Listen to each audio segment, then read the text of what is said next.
आज का हमारा लेक्चर पुराने लेक्चर की कॉन्टिन्यूटी पर मबनी है, जिसमें हमने ये जाना था कि root mean square speed of an ideal gas के बारे में हम पढ़ रहे थे। तो उसमें हमने रूट मीन स्क्वायर कैसे कैलकुलेट करते हैं उसको ड्राइव कर लिया था। आज हम ये जानेंगे कि आपके पास एक आइडियल गैस के लिए उसका एक्सप्रेशन क्या है। जबकि हमने पिछले लेक्चर में ये देखा था कि आइडियल गैस हम ऐसी गैस को कहते हैं जिस गैस के जो पार्टिकल्स के दरमियान जो फोर्स ऑफ अट्रैक्शन है वो ना हो, और यही गैस पार्टिकल्स हमारे पास रैंडमली मूव कर रहे हो। तमाम पार्टिकल्स की जो स्पीड है वो एक दूसरे से मुख्तलिफ हो।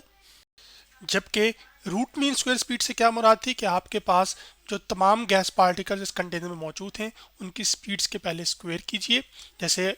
आप ये चीज़ यहाँ पर नीचे देख सकते हैं, स्क्वेयर्स करने के बाद उनकी फिर आपने क्या लेना है, सम, और सम लेने के बाद total number of gas particle से डिवाइड कर देंगे तो आपके पास मीन स्क्वायर स्पीड आ जाएगी। और उसका अगर आप स्क्वायर रूट ले लेंगे तो आपके पास रूट मीन स्क्वायर स्पीड आ जाएगी। अब हम इसी से कंटिन्यू करेंगे और एक आइडियल गैस के लिए जो कंप्लीट एक्सप्रेशन है वो ड्राइव करेंगे। जबकि रूट मीन स्क्वायर स्पीड को ड्राइव करने के लिए एक आइडियल गैस के लिए हम अपने पिछले लेक्चर पर जाते हैं वापस, जो कि interpretation of pressure on kinetic theory of gases था। उसमें हमने क्या किया था कि आपके पास प्रेशर, हमने ये कहा था कि जो गैस पार्टिकल स्ट्राइक करते हैं वॉल्स ऑफ द कंटेनर के ऊपर, जिस फोर्स के साथ वो हिट करेंगे एक एरिया को, उसको हम प्रेशर कहते हैं। और उस प्रेशर का हमने एक फाइनल एक्सप्रेशन ड्राइव किया था जो कि मैं आपके सामने यहाँ पर आपको दिखा देता हूँ, जो कि हमारे पास था P is equal to N/3V m, और आपके पास मीन स्क्वायर स्पीड यहाँ पर। तो आज हम इसी एक्सप्रेशन का इस्तेमाल करेंगे ताकि हम रूट मीन स्क्वायर स्पीड जो है वो अपने जो गैस पार्टिकल्स हैं जो कि कंटेनर में मौजूद हैं उसके लिए कैलकुलेट कर सकें, जैसे कि इस तस्वीर में वो गैस पार्टिकल्स मौजूद हैं। जबकि अगर हम इस एक्सप्रेशन में बात करें तो P हमारे पास प्रेशर है, जबकि यहाँ पर जो M है वो मैस है हमारे पास एक सिंगल गैस पार्टिकल का, जैसे कि इस कंटेनर में मौजूद है। जबकि V क्या है, वो वॉल्यूम है हमारे पास गैस का जिसमें गैस पार्टिकल्स मौजूद हैं, या जो स्पेस या जगह जो वो गैस पार्टिकल्स ने घेरी हुई है वही असल में हमारे पास क्या है, वॉल्यूम ऑफ गैस। जबकि यहाँ पर जो V आपके पास स्क्वायर है और ऊपर इसके ऊपर एक मीन का निशान डाला हुआ है, ये असल में हमारे पास है mean square speed of gas particles. तो हमने चूंकि क्या करना है, हमने रूट मीन स्क्वायर स्पीड निकालनी है, तो आपके पास मीन स्क्वायर तो यहाँ पर स्पीड का दिया हुआ है, बिल्कुल ये जो कि आपको नज़र आ रहा है। यही वजह है कि हम इस एक्सप्रेशन का इस्तेमाल कर रहे हैं। और ये क्योंकि एक्सप्रेशन किसके लिए होल्ड कर रहा है, ये गैसेस के लिए होल्ड कर रहा है जो कि प्रेशर के बारे में इंफॉर्मेशन दे रहा था सारा। तो अब यहाँ पर हम थोड़ी सी सिंप्लीफिकेशन करेंगे। वो सिंप्लीफिकेशन आपके पास ये है कि जैसे ये जो V है यहाँ पर ये डिवाइड हो रहा है, उधर जाके क्या हो जाएगा, ये मल्टीप्लाई हो जाएगा। तो क्या मेरी जो पहली इक्वेशन मेरे पास यहाँ पर लिखी हुई है इसको मैं थोड़ा सा सिंप्लीफाई करके इस तरह से नहीं लिख सकता, PV is equal to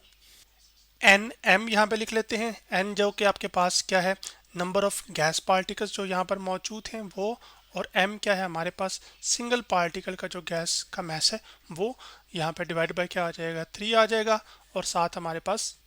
mean speed का जो मीन स्क्वायर है हमारे पास स्पीड्स का, उसका मीन यहाँ पर वो मैंने यहाँ पे लिख दिया है।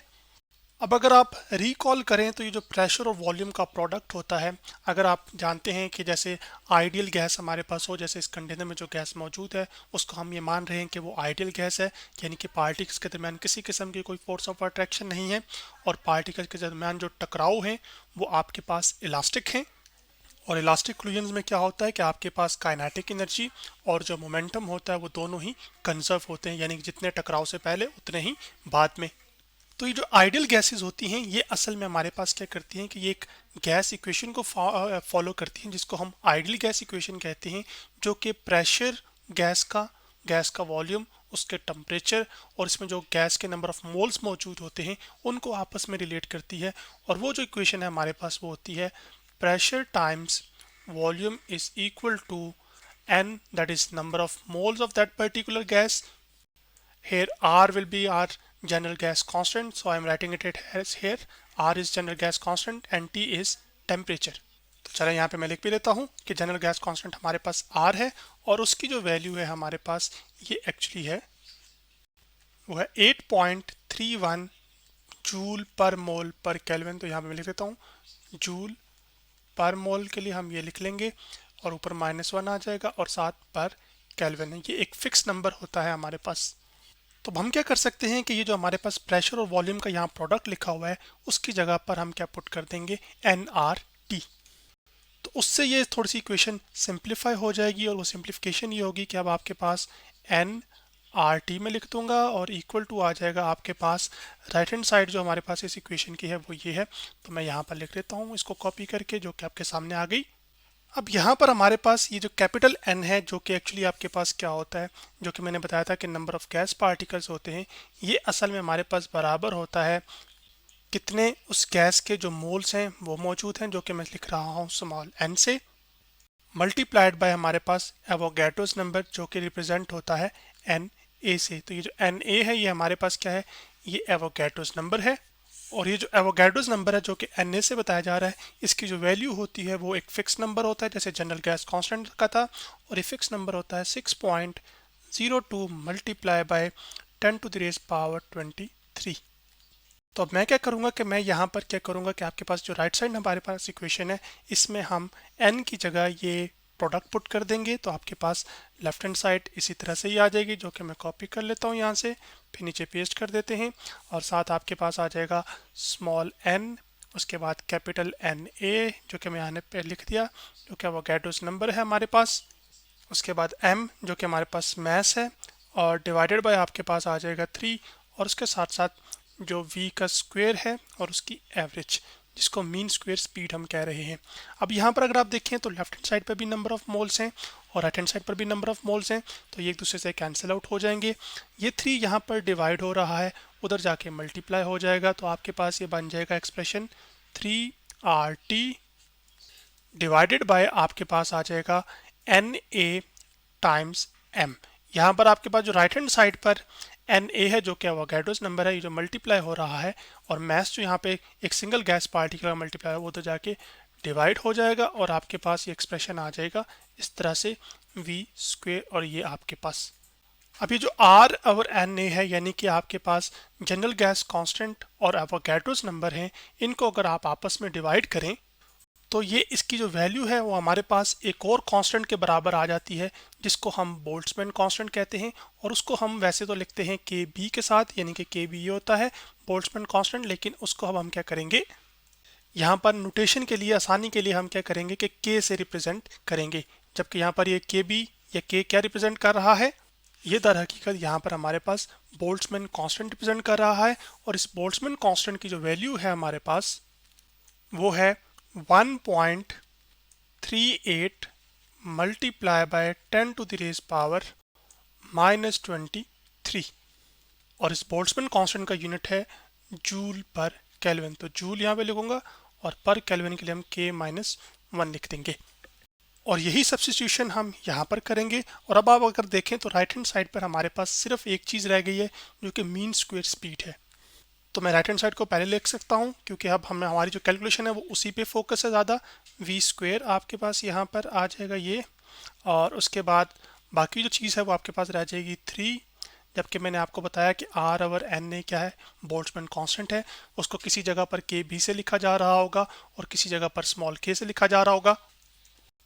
तो अब आपके पास 3 R और Na की जगह मैं लिख दूंगा खाली k, हम सिंपलेस्ट नोटेशन फॉलो करते हैं जो कि k है, उसके बाद आ जाएगा T, और डिवाइडेड बाय हमारे पास आ जाएगा m यहाँ पर, जबकि T यहाँ पर आपके पास क्या है, ये गैस का टेम्परेचर है। अब ये आपके पास लिखी हुई है मीन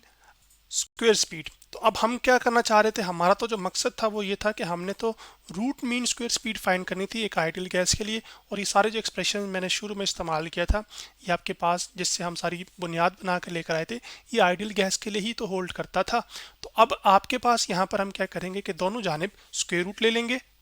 तो जब हम दोनों जानिब स्क्वायर रूट ले लेंगे तो यहाँ पे मैं लिख लेता हूँ कि taking square root on both sides. अब आपके पास क्या होगा कि ये वाली चीज़ बन जाएगी, यहाँ पर मैं इसको यहाँ पे मैंने लिख भी दिया है, वो आपके पास इक्वल आ जाएगी, आपके पास राइट हैंड साइड पे भी स्क्वायर रूट आएगा, और वो आपके पास आ जाएगा 3kBT आवर m। तो मैं यहाँ पे लिख लूँगा 3k या KB लिखूँ, वो बोल्ट्जमैन कांस्टेंट, और जबकि T हमारे पास क्या है, टेम्परेचर ऑफ गैस, जो कि आपको ये बताता है कि गैस कितनी ठंडी या गर्म है, और डिवाइड बाय आपके पास आ जाएगा m। और ये जो चीज़ है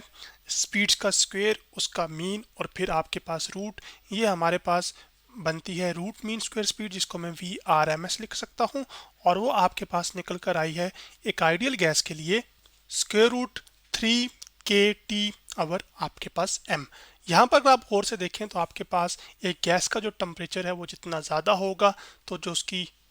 रूट मीन स्पीड, जो रूट मीन स्क्वायर है स्पीड, वो आपके पास उतनी ही ज़्यादा होगी। तो एक इम्पॉर्टेंट जो रिजल्ट हमें ये मिला एक आइडियल गैस के लिए कि जो वी आर एम एस है यानी कि रूट मीन स्क्वायर स्पीड, वो डायरेक्टली प्रोपोर्शनल है हमारे पास उस गैस के टेम्परेचर के जो कि आइडियल गैस की है। तो फॉर एग्जांपल मैं अभी आपको एक एनिमेशन पर लेकर चलता हूँ और वहाँ से इस चीज़ को थोड़ा सा वाजिया भी करता हूँ। जैसे ये मैं एनिमेशन मैंने रूट javalab.org की वेबसाइट से ली है, जिसमें हमारे पास एक ये कंटेनर है। उस कंटेनर में ये 5 मुख्तलिफ पार्टिकल्स हैं जिनकी इंडिविजुअली अपनी अपनी जो रफ्तार है वो मुख्तलिफ है, जो कि यहाँ पर आपको इस तरह के बार से दिखाई गई है। लेकिन अगर हम इनकी root mean square speed calculate करें तो हमारे पास 100 आ रही है। अब इस गैस का जो टेम्परेचर होगा वो हमारे पास इन पार्टिकल्स के आपस में कोलिजन और उसके साथ साथ आपके पास जितनी ज़्यादा रफ्तार के साथ ये हरकत करेंगे उसकी वजह से होगा। तो अब आपके पास जितनी इन पार्टिकल्स की जो एवरेज काइनेटिक एनर्जी है जो कि हरकत की वजह से होती है वो ज़्यादा होगी, तो टेम्परेचर भी उतना ही ज़्यादा होगा। और जितना टेम्परेचर असल में ज़्यादा होगा उतनी ही रूट मीन स्क्वायर स्पीड भी ज़्यादा होगी। तो फिर यहाँ पे मैं लिख सकता हूँ कि root mean square speed is directly proportional to absolute temperature, या ज़्यादा बेहतर अल्फाज होंगे root mean square speed is directly proportional to square root, यहाँ पर square root of what quantity, या किस क्वांटिटी का, एब्सोल्यूट टेम्परेचर का यहाँ पे जो है टी। जबकि एब्सोल्यूट टेम्परेचर क्या होता है, absolute temperature is the temperature measured from absolute zero, यानी कि एब्सोल्यूट जीरो से जो टेम्परेचर मेजर किया जाएगा उसको हम कहते हैं एब्सोल्यूट टेम्परेचर। और ये जो एब्सोल्यूट टेम्परेचर होता है ये ऐसा पॉइंट होता है जहाँ पे तमाम जो पार्टिकल्स की मोशन है वो स्टॉप हो जाती है। और एब्सोल्यूट जीरो टेम्परेचर हम असल में कहते हैं 0 केल्विन को। और 0 केल्विन पर पार्टिकल्स की मोशन क्यों स्टॉप हो जाती है, क्योंकि उनके पास हरकत के लिए कोई एनर्जी ही नहीं होती।